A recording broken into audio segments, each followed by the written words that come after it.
Wazazi ambao wanawashawishi vijana wao wasioe kisa wa chuoni kwa mpaka wamalize masomo yao ndipo waweze kuoa. Wazazi hawa kwanza sisi tunapeleka nasaha kwa wao. Na hii nasaha mpelekee mzazi wako ambaye ana msimamo kama huu kwamba hataki uoe mpaka umalize masomo yako. Ile hali wasaa wa kuoa nao, wewe mwenyewe uwezo wa kuoa nao, au mzazi wako mwenyewe anaweza akakuozesha. Nasaha hizi tunazipeleka kwa wazazi wa namna hii kwamba wamuogope Allah Tabaraka wa Taala na wajue ya kwamba wanafanya haramu.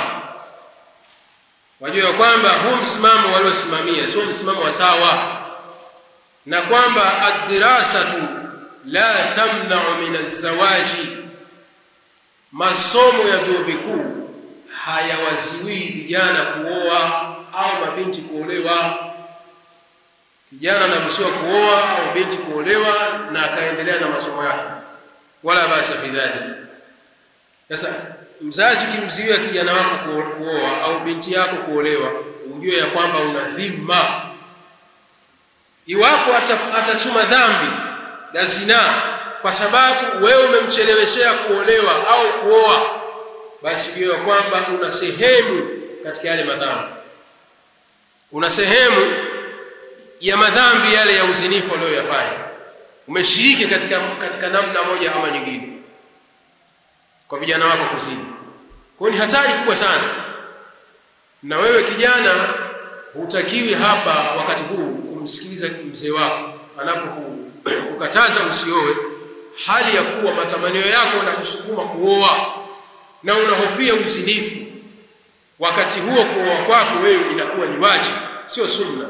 Kwa sababu kuoa inaweza ikawa ni wajibu na inaweza ikawa ni mubah, inaweza ikawa ni sunna, inaweza ikawa ni makruh, inaweza ikawa ni haramu. Yote haya sawa. Sasa ni wakati gani kuoa inaweza ikawa ni wajibu? Ni wakati ule ambao kijana au binti atahofia zinaa. Asipooa anaingia kwenye zinaa, anatamani sana, akili yani imefikiria sana mpaka mwisho, imefika mwisho, imesimama. Sasa wakati huo inatakiwa akili iweze kutibiwa, na dawa yake ni kuoa au kuolewa. Sasa usipooa unaweza kaingia katika kufanya zinaa. Sasa kuliko kufanya zinaa inatakiwa ni bora kuoa, lakini kabla ya kuoa bila kumwambia mzazi wako, kwanza mwambie mzazi wako kama mimi nataka nioe, kwa sababu mimi nimezidiwa, sina tena kuweza kustahimili, siwezi na kustahimili, nataka nioe. Mwambie kabisa.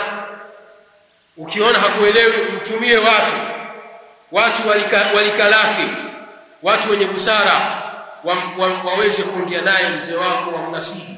Ukiona watu wazima wamempelekea nasaha bado hajanasihika, mtafutie mashekhi ambao anathika nao, waende wakaongee naye, laalla ikapatikana kheri ya moyo wake ukalainika, akawa radhi na akakuridhia kufanya jambo hilo.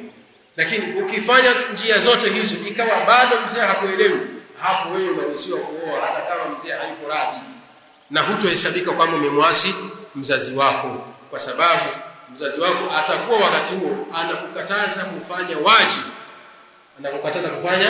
wajibu, na hakuna kumtii kiumbe katika kumwasi nani?